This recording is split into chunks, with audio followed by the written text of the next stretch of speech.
impossível falar de futuro sem falar de inteligência artificial.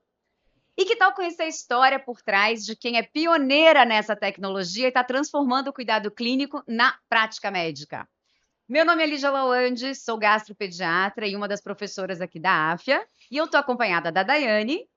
Sou especialista em clínica médica, estrategista de conteúdo aqui na AF. Estou muito feliz de estar aqui hoje falando com a Mariana, que a gente já esteve com ela em 2021. Ela fez uma palestra maravilhosa e que já trouxe, assim, na palestra dela, muitas das mudanças que aconteceram nos anos seguintes. Então, ela anunciou e, de fato, aconteceu. É isso mesmo, gente. Hoje a gente está acompanhada da Mariana Perrone, que ela tem uma carreira extraordinária, unindo medicina e inovação. Então, vou falar um pouquinho do currículo da Mari. Mariana é intensivista, ela é certificada em medicina interna e terapia intensiva e hoje ela lidera no Google for Health soluções clínicas baseadas em tecnologia. Ela já atuou na Watson Health da IBM, aplicando IA em oncologia e genômica. Ela é TEDx Speaker e foi eleita entre as 10 médicas referências do Brasil. Então, a Mariana é um exemplo de como que a gente une com harmonia a medicina e inovação. Seja muito bem-vinda, Mariana. Muito obrigada, pessoal. É um prazer ter vindo da Califórnia para cá, para a gente discutir todas essas transformações e tentar fazer com que os novos médicos e os estudantes comecem a entender que esse futuro que a gente está falando já é cada vez mais presente. Perfeito. Isso aí, Mariana. Muito obrigada por ter aceitado o nosso convite.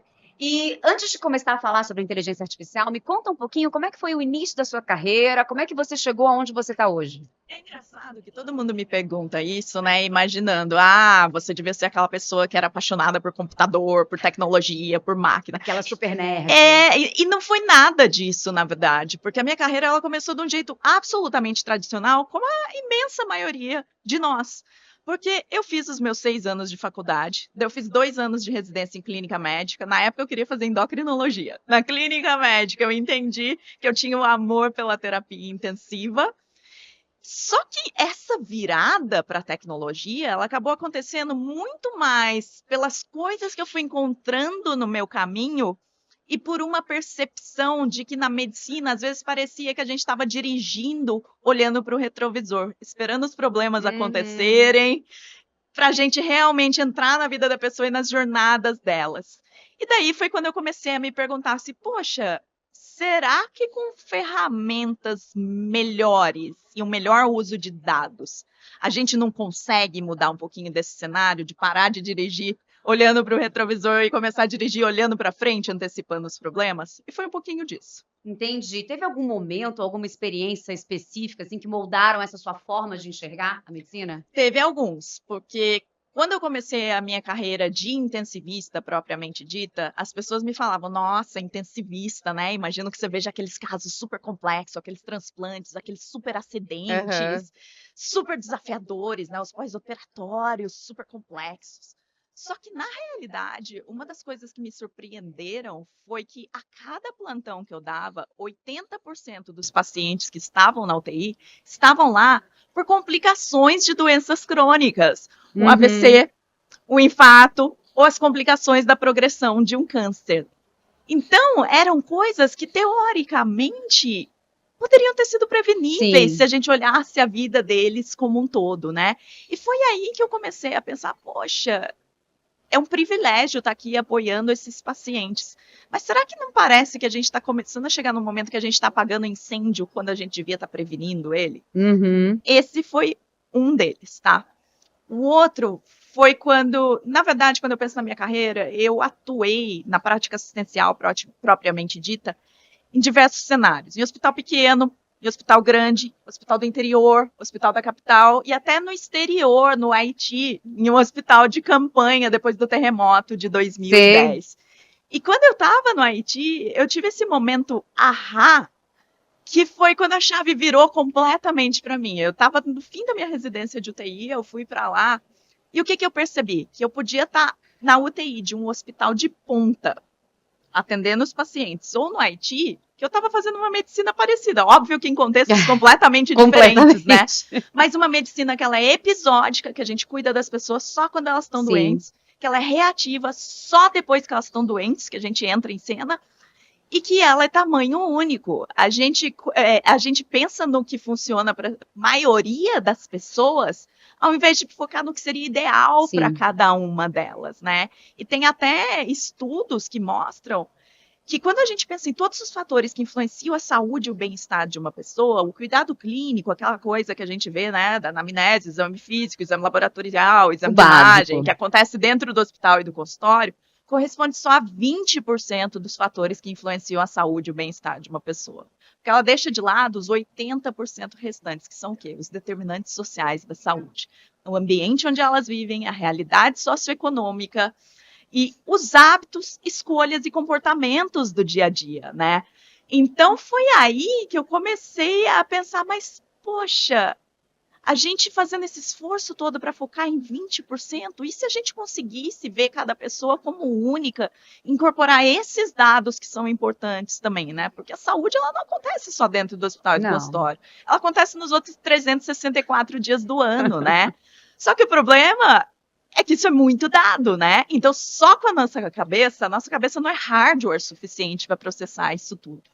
Então, foi aí que eu pensei, poxa, será que a tecnologia poderia ajudar a gente nisso tudo? Só que era um momento, né, que ninguém ainda estava falando dessas coisas. Então, foi desafiador. A gente está falando de 2010. 2010, 2011, por aí. Você na residência já teve esse insight que as coisas precisavam ser diferentes, Em 2011 eu caí no mercado de trabalho e vi que era isso mesmo, né? E agora, gente? Né? Vendo só coisa grave, cadê a prevenção? Adorava, por exemplo, entrar na UTI. Não tem nada mais especial que você pegar um paciente em risco de vida, em choque, estabilizar e realmente reverter aquilo que aconteceu só pelo fato de você estar ali na hora certa e com as ferramentas certas, né? Mas como que a gente leva isso adiante para o restante da medicina, né? Então foi aí que eu comecei a pensar um pouco nisso tudo, mas inicialmente com muitos desafios. Entendi. E assim, quais outros desafios que marcaram essa sua trajetória? Quais foram esses desafios, na verdade? Olha, eu acho que o primeiro de todos dele foi a resistência cultural. Porque quando eu falava que os médicos precisam dominar as transformações tecnológicas, as novas ferramentas, o que eu ouvia? Então você não gosta de medicina, você gosta de TI, de tecnologia da informação. E eu detesto tecnologia da informação, sabe? Não era exatamente isso, eu sabia que não era isso. Só que eu acreditava que com as ferramentas certas, a gente poderia fazer uma medicina ainda melhor. Então não é o oposto, você não gosta da medicina. Eu gosto tanto da medicina que eu acho que se a gente puxa mais ferramentas para ajudar a gente ali, a gente consegue oferecer um cuidado melhor ainda. Então, foi um pouco de teimosia aí adiante, começar a puxar essa discussão dentro dos hospitais. Mas um outro momento de desafio que eu vi foi dentro da UTI, no dia a dia lá. Eu vou mostrar um negócio para vocês que eu peguei em casa, porque eu tinha certeza que eu ainda tinha em casa, que são as folhinhas de passagem de plantão. Eu guardei, porque eu tinha certeza que eu ia olhar para isso e falar, gente, é assim que é a saúde ainda, sabe? Porque você chega no plantão, você vai de leito em leito e o colega que tá saindo passa para você, diagnóstico. Sim. Senhor fulano, 85 anos, ICC descompensada, 30% de fração de ejeção, AVC prévia, liquiz, dobuta 5 miligramas. E, gente, a folha tá ficando pequena pro tanto de informação que tem. E fora que eu chegava no plantão, qual que era a minha rotina, né? Eu fazia isso, passava de leito em leito, falando, recebendo os casos e olhando os pacientes. Então, o que eu ia fazer? Eu sentava na frente do prontuário para quê? Para olhar os controles. Temperatura, o quanto a pressão alterou, o quanto a pressão alterou, o quanto a frequência cardíaca ficou diferente, o balanço, tudo. E daí eu entrando de evolução em evolução, vendo o resultado de exame. Quando não achava os exames que eu precisava, tinha que pedir de novo, né? A gente entra naquele desperdício. E isso toda vez. E o que eu percebi? Que isso levava mais de 50% do tempo do meu plantão. Sim. Então, ao invés de estar passando o plantão à beira do leito, eu estava passando à beira do leito correndo, né? Tipo... Então pensa, eu fiquei pensando nisso outro dia. Imagina se Grey's Anatomy, aquela série, Sim. refletisse a vida real. E cada episódio o médico ia passar 65% do tempo sentado na frente do computador Não. olhando, e daí no restante do episódio, 30% do tempo ia acontecer tudo o que acontece. Ninguém ia assistir, Ninguém né? assistia, isso é um fracasso. Mas a É realidade verdade. é essa. E eu falei, gente, não é possível que esse seja o jeito. A gente tem todos esses monitores, cada um olhando uma coisa, mas colocar isso tudo, processar para criar um plano terapêutico, ainda tem que vir sozinho aqui, olhando nesse papel e nesse monte. Não, isso aí é incrível. Sério? Eu falei, gente, eu não sei, sou só eu que tô vendo isso, mas me parece um desperdício de tempo e me parece uma medicina para qual a gente não foi treinado, né? Sim. Mas uma que a gente se acostumou A gente Com essa super se li- acostumou. com essa limitação e achou isso normal. Eu fiz questão de guardar Não, isso é incrível. Eu não sei porque é que você guardou isso. Meus residentes usam até hoje isso. É isso, sabe? É o tamanhinho do bolso do jaleco. É o bolso que cabe aqui. Pijaminha da UTI. É isso. Então foi um pouco desses desafios que me motivaram, mas eu acho que a resistência cultural foi o mais difícil, né? Que a partir do momento que você está pensando em algo novo, isso gera resistência, Ah, com né? certeza. Especialmente no momento que a gente tá. Não tinha nome para isso, né? Porque hoje a gente fala, tem inovação, tem health tech, Aham. tem saúde digital. Mas não tinha Em nome. 2011 não tinha nada. Então era isso que foi a grande dificuldade, porque eu sabia o que eu queria, daí as pessoas teimavam em me colocar na caixinha da TI, só que não era isso. Mas ao longo da carreira, daí a gente vai Sim. desbravando e achando os caminhos. Mariana, você se formou aqui no Brasil. Eu me formei no Brasil, eu me formei na Universidade de Taubaté, no interior, então vocês vão ver, às vezes, quando eu tô falando, sai uns porta verde. Não, tem problema. Tá tudo certo. Eu também sou do interior. Daí eu fiz residência de clínica médica e depois eu fui fazer residência de UTI no Einstein. E você fez tudo aqui no Brasil. Tudo aqui no Brasil. E como é que foi esse start, assim? Porque você saiu da medicina, da UTI e foi para uma das maiores companhias do planeta, né? Então, como é que foi essa sua saída para entrar na inteligência artificial na medicina? Ela foi gradual, não é que nem as pessoas acham, você largou a medicina e você foi Sim, fazer claro isso. que não. Foi muito gradual, até porque tudo que eu via no dia a dia da medicina foi, na verdade, combustível para eu começar a pensar em como achar esses outros caminhos para a gente abordar esses problemas de formas diferentes, né? Uhum. Então vocês vão dar risada, mas na época não existia congresso de inovação em saúde. Tipo o que a gente tá hoje. Tipo o que a gente está tendo hoje, um evento desse tamanho para discutir futuro. Não tinha nenhum. Então o que eu fazia? Vocês vão dar risada. Vai, conta pra gente. Eu entrava no Twitter e por hashtags eu fui achando grupos pequenos em Stanford, em Londres, que estavam discutindo. Por exemplo, eu lembro muito de um movimento que teve lá por 2010, 2015, que chamava We Are Not Waiting, que era um movimento de diabéticos que estavam tentando criar um pâncreas artificial, que nada mais era que o quê? Um sistema para eles calcularem automaticamente a dose de insulina que eles iam precisar, né? Uhum. Só que não tinha médico trabalhando nisso, não tinha indústria farmacêutica, então eram os próprios pacientes, pela dor deles, alguns médicos entusiastas, né? E engenheiros. Então eram esses encontros minúsculos, que daí você sentava e começava a ver. O próprio South by Southwest, que hoje é essa referência, que as pessoas conhecem, eu comecei aí em 2012, era uma salinha minúscula, com 10 médicos gatos pingados, discutindo o papel das redes sociais, de como a gente repensar cuidado e tudo mais. E eu acho que o principal para mim foi que a partir disso eu percebi, ok, não tô louca, né? Tá validado que tem mais gente pensando Exato. nisso, tem mais gente olhando por aí. E o que eu comecei a fazer? Eu comecei inicialmente a escrever essas ideias e jogar elas para o mundo, que eu acho que a gente, médico, tem muita dificuldade com isso, né? Que eu acho que pelo nosso treinamento, a gente acha que a gente só pode dividir as nossas ideias se a gente passar por uma curadoria, ou de quem está montando a grade do congresso, ou do editor da revista do periódico, né? E não é assim, e eu acho que a partir do momento que você joga as suas ideias para o mundo, eu fazia muito isso num blog que eu escrevi, e no meu LinkedIn, você começa a ver pessoas que falam, mas poxa, eu estava pensando nisso também, e você vai achando aliados e tudo mais. Então, a partir daí, eu comecei a criar iniciativas dentro dos hospitais que eu estava, tentando melhorar coisas simples, né, como fluxo de prescrição, ou protocolo de vancocinemia, que a gente tinha que fazer na mão, né, e propor isso nos hospitais, mas estava um pouco mais difícil. Outra coisa que eu fiz em paralelo, tinha surgido a primeira aceleradora de startups no Brasil. Então eu fui me aproximar disso, das pessoas que estavam tentando endereçar problemas da saúde, e foi a escola onde nasceu, por exemplo, a MEMED, sabe? Olha que Na legal. época, que foi a época que estava todo mundo começando. E eu atuava ali como uma consultora clínica para eles. Então foi aí que foi muito legal, que eu fui começando a aprender a falar a linguagem de produto também, entender como que a gente sai ali do diagnóstico e tratamento e como que isso vira uma solução, né? Que é algo que a gente como médico não imagina, Sim. né? E foi engraçado que foi nessa época, eu estava num congresso, no começo do RIS, sabe, o Healthcare Innovation Show, ele se chamava Hospital Innovation Show, foi um pioneiro. E eu fui dar uma aula sobre os desafios do médico no mundo digital, isso em 2015, Nossa. tá? E por coincidência, a IBM estava na plateia, e era quando eles estavam pensando em trazer o Watson Health para o Brasil. Daí eles falaram, poxa, a gente precisa de uma médica que consiga falar essa língua. Eles vieram falar comigo e foi muito engraçado, porque eu fiz 2 entrevistas e eles falaram, vem. Olha que chique. Legal. E eu fui a primeira médica da América Latina a ser contratada por uma Big Tech para pensar em soluções de suporte à decisão clínica, que era onde o Watson estava mirando na época. Então foi assim que tudo começou. Depois uma coisa foi puxando a outra. Eu fiz muito mais coisa depois. Incrível. Mas foi assim que começou. Que legal.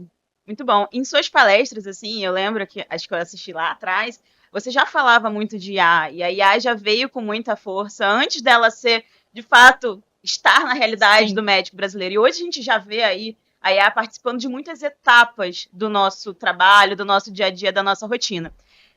Como que a experiência de trabalhar na Watson, no Google e em outras frentes de inovação transformou a sua visão de medicina?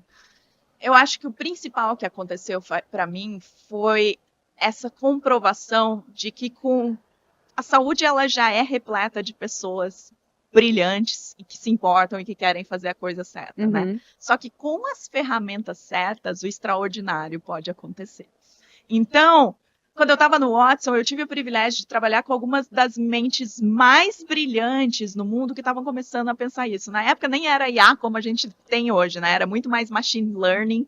E a gente tinha o Watson para oncologia e o Watson para genômica. E foi muito satisfatório quando, por exemplo, a gente tinha o Watson, que o que ele fazia, né?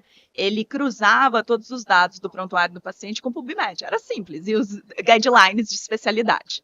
Só que quando você levava isso para regiões carentes, como eu levei para o Nordeste, em hospitais públicos, para o México e para a África, o que aconteceu? A gente começou a ver resultados incríveis com uma IA lá atrás, que nem era tão avançada, no sentido de médicos oncologistas generalistas tendo um aumento de produtividade, conseguindo ver e atender numa demanda maior, a demanda enorme que tinha. Eu lembro que na Índia tinha estatísticas que tinha um oncologista para cada 30 mil pacientes. Nossa!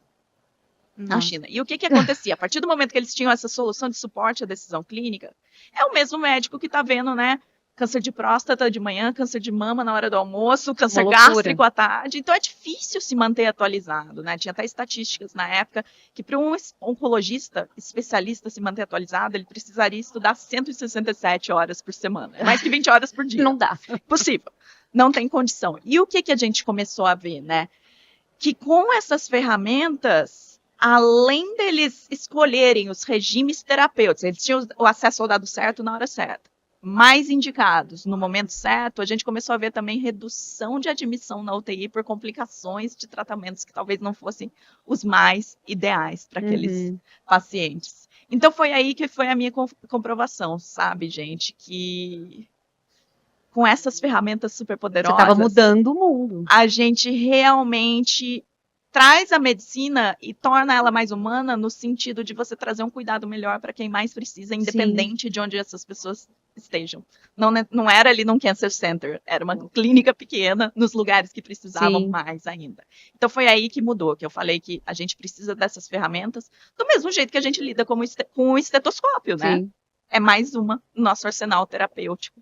E com essa chance de tornar o cuidado mais humano nesse sentido. Ótimo. Assim, do Watson ao Google, tem algum projeto, algum resultado que mais te impactou, assim, que você queira compartilhar com a gente? Você já contou algumas, mas tem algum que você fala assim, não, esse daqui foi... Não. Eu acho que esses resultados que a gente teve no México, no Nordeste e na África e na China foram excelentes. Mas teve também na Austrália. Se não me engano, na Austrália é o lugar do mundo que tem mais melanoma, que tem alguma falha Sim, é isso mesmo. Isso, não é? Você sabe me dizer isso muito bem. E lá tinha uma fila gigante, porque não tem dermatologista suficiente, né? Então, o que começou a acontecer? Eles começaram a usar a inteligência artificial para fazer o screening das lesões, daí eles priorizavam as pessoas ali na fila para ir para o dermato de acordo com as características da lesão, ao invés de depender só da agenda do dermato quando ia estar livre, né? Então, foi aí que eu falei, gente, isso amplia acesso também, né? É a ferramenta certa ampliando o acesso. E no Google, uma coisa que eu estou muito orgulhosa foi algo que saiu agora em março desse ano. Porque lá no Google eu apoio a plataforma de Android inteira, né? Como líder clínica também. E se você pensar em Android, são 4 bilhões de usuários no mundo, né? Então, o que a gente lançou? A gente lançou um API, que é uma interface, para conseguir ingerir também dados clínicos. Então, o que a gente começa a fazer agora, quando tem dado clínico chegando em Android também? Você consegue cruzar os dados de dia a dia, de comportamento, que já vem pelos wearables da pessoa, pelos aplicativos que elas usam, com dado clínico.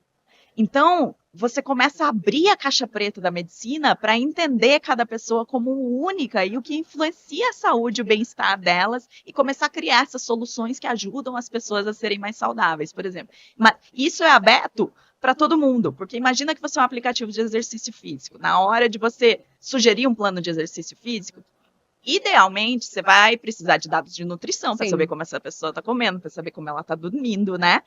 E, idealmente, dados clínicos. Se é uma pessoa com asma, talvez eu sugira um plano diferente do que uma pessoa que não tem asma, uma pessoa com uma lesão no joelho. Então, a gente começa a conectar esses pontos para dar orientações e recomendações que sejam mais relevantes para a realidade de cada uma. E isso me arrepia, porque foi exatamente sobre isso que eu trouxe muito como visão do futuro no meu TED que eu fiz em 2018, que eu defendia.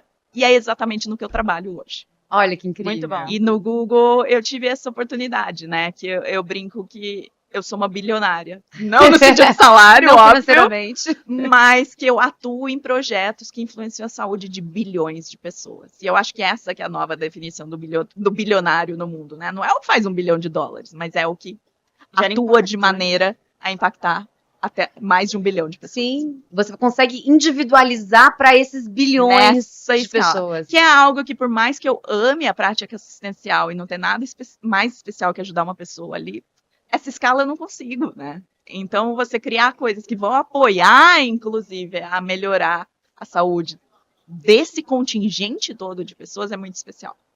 A gente sabe que, assim, pensando em IA, tem muitos médicos que se preocuparam, assim, que quando a gente começou a falar que vamos ser substituídos e tudo mais, e ficou claro pra gente que a realidade não é essa. A gente precisa entender como que a IA vai dar suporte à nossa prática de fato. E aí você me diz, assim, pensando em raciocínio clínico, como que você enxerga na realidade de hoje, assim, a IA apoiando o raciocínio? Olha, o que eu diria para você, Dai, é que, assim, a gente ainda, na medicina, tem coisas que nunca vão ser substituídas, né? A nossa compaixão, a nossa capacidade de se conectar e de se importar verdadeiramente. Só que nesse mundo que cada paciente já se tornou um desafio de Big Data, não tem como a gente dar conta disso tudo só com a nossa cabeça e se mantendo atualizado, né? A gente já não consegue mais. Então, do mesmo jeito que eu acho que o telefone não substituiu a voz humana, mas sim ampliou o alcance dela, e que o trator não substituiu o músculo, a IA vem justamente para ampliar a nossa capacidade de raciocínio clínico, de maneira que a gente consiga levar em consideração tudo que influencia a saúde e o bem-estar de uma pessoa, né? Eu penso muito numa analogia com o acesso venoso central com ultrassom. Você consegue fazer sem? Você consegue. Mas você prefere fazer com ou sem? Óbvio. Sim, eu entendo. E assim, eu imagino que tenha ocorrido muita resistência nos hospitais por onde você passou para integrar a IA em alguns processos. Como que foi isso? Eu acho que o principal desafio nos hospitais é que eles tinham a crença de que eles tinham tudo o que precisava. Eu chegava, não foi uma nem duas, eu perdi a conta de quantas vezes, para conversar com os hospitais sobre essa necessidade de transformação, e eles falavam, ótimo, porque a gente tem muitos dados. Os nossos dados são riquíssimos. Olha, a gente tem uma história de 80 anos e de tudo mais. Daí, quando você chegava para ver, era dado desestruturado, era dado que estava em papel, era dado algumas vezes em PDF. Era isso, então, era esse papelzinho. Era exatamente isso, sabe? Aquele monte de folha de evolução, essa é a minha, mas tinha do hospital também, que a gente deixava a evolução escrita, né? Tanto que eu comecei a usar prontuário no fim da minha residência eletrônica, né? Antes era tudo no punho. Mão. Então, o principal desafio foi eles perceberem que para a jornada de se tornar digital, tinha um processo de digitalização e higiene dos dados deles antes. E eles não estavam prontos e nem próximos para isso, né? Então, eu acho que o prontuário eletrônico acabou começando a puxar isso e criar um pouco de substrato, mas teve uma jornada muito grande que ainda está acontecendo, né? Porque a gente tem muitos hospitais que não estão nem na nuvem hoje. Então, como a gente embarca esses modelos de inteligência artificial se a lição de casa não foi feita ainda, né? Então, muito da resistência foi quebrar isso, que eles achavam que, os dados estão aqui. Mas não de um jeito consumível e utilizável para a gente conseguir colocar isso tudo e ver os resultados, né? Então, muitas vezes eles achavam, não, isso não serviu para nada. Mas, na verdade, eles não tinham feito o passo inicial para poder se beneficiar disso. Eu vou te falar por experiência própria, assim, que no meu mestrado, um dos meus maiores desafios foi encontrar um banco de dados para fazer o meu trabalho. Porque não tinha banco. E é essa tudo ilusão. Papel. E é essa ilusão, sabe? Porque daí todo mundo fala, inteligência artificial, vou jogar aqui dentro. Jogar aqui dentro onde? Exatamente. É isso. Certo. E olhando, assim, para sua trajetória, pensando em hábitos e rotina, o que foi essencial para te trazer onde você está e também para te ajudar a se adaptar à questão da chegada da IA? Eu acho que o que eu vou falar para vocês aqui, do ponto de vista de medicina, foi ter essa experiência profissional. Porque eu acho que quando você quer resolver um problema, você tem que ter vivido ele, né?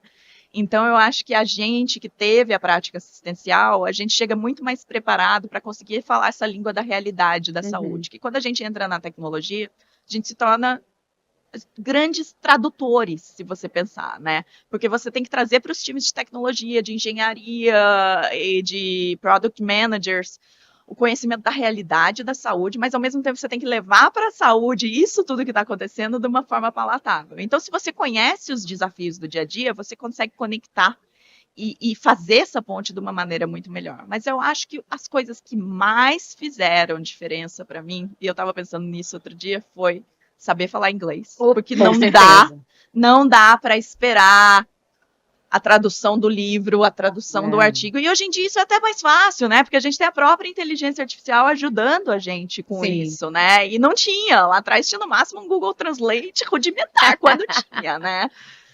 Saber falar inglês e principalmente não ficar esperando permissão para comunicar suas ideias. Conversa sobre isso, joga suas ideias para o mundo, que é quando você traz seus aliados e encontra pessoas que pensam igual a você e estão prontas para arregaçar essas mangas e pensar diferente e lutar por isso. Então, eu acho que, assim, essa foi a tríade principal para essa carreira que acabou dando tudo certo. Sim. Perfeito. E assim, futuro da medicina, pensando no futuro com IA e tudo isso, quais as mudanças que você acredita que vão impactar de forma mais profunda a relação médico-paciente? E como que os médicos de hoje podem se preparar para isso? Eu acho que o grande preparo é a gente entender que o médico de hoje, ele precisa de muito mais do que saber a cascata de coagulação e as artérias do polígono de Willis. Que só ficar no diagnóstico e tratamento não é suficiente. Tem dados que mostram que em 1950 levava 50 anos para o conhecimento médico duplicar. Desde 2020, isso começou a acontecer a cada 2 meses e meio. Então, nem que a gente queira, a gente vai conseguir estar atualizado o tempo inteiro, né? Então, cada vez mais, a gente entende que a nossa cabeça não é hardware suficiente para isso, e que a gente tem que pensar nessas ferramentas do mesmo jeito que a gente pensa no ultrassom, numa tomografia, que são necessárias para trazer o dado certo na hora da tomada de decisão e na hora da criação dos planos terapêuticos. Então, eu acho que a gente vai ter essas ferramentas cada vez mais como um apoio, mas a gente ainda precisa ser o que eles chamam lá fora desse human on the loop, que é você que vai validar aquilo tudo. Exato. Você vai ser como se fosse o chefe desses internos, desses assistentes que estão 24 horas, 7 dias por semana e brilhantes à sua disposição, e usar isso a seu favor, sabe? Porque é isso que permite, por mais paradoxal que seja, entregar uma medicina mais humana, né? Porque os médicos, a gente vê isso, que eles querem ser os melhores tecnicamente, os mais inteligentes, mas eles querem fazer isso tudo com as próprias mãos e o próprio cérebro. A gente chegou nesse momento que não dá mais, gente. Então é entender que do mesmo jeito que a gente usa o estetoscópio, a gente vai começar a usar essas soluções. E isso não é uma ameaça. Isso ajuda a gente a entregar um cuidado melhor no século XXI. E os pacientes já esperam isso também. Perfeito. E assim, com a trajetória inspiradora da Mariana, a gente encerra o nosso papo sobre cuidado, inovação e carreira. E esse papo trouxe para a gente, mostra para a gente o quanto que um olhar clínico aliado à tecnologia pode, de fato, transformar o futuro da medicina. Trouxe até uma folhinha de plantão. Muito bom. Muito obrigada, Mariana. Foi Muito obrigada, maravilhoso. Mariana. Foi um prazer estar aqui com vocês. Muito obrigada pelo contato. Seguimos juntos na transformação. Seguimos. E para você que ficou com a gente até aqui, obrigada pela companhia e não se esqueça de seguir a AFIA e todos os nossos canais nas redes sociais. Até mais!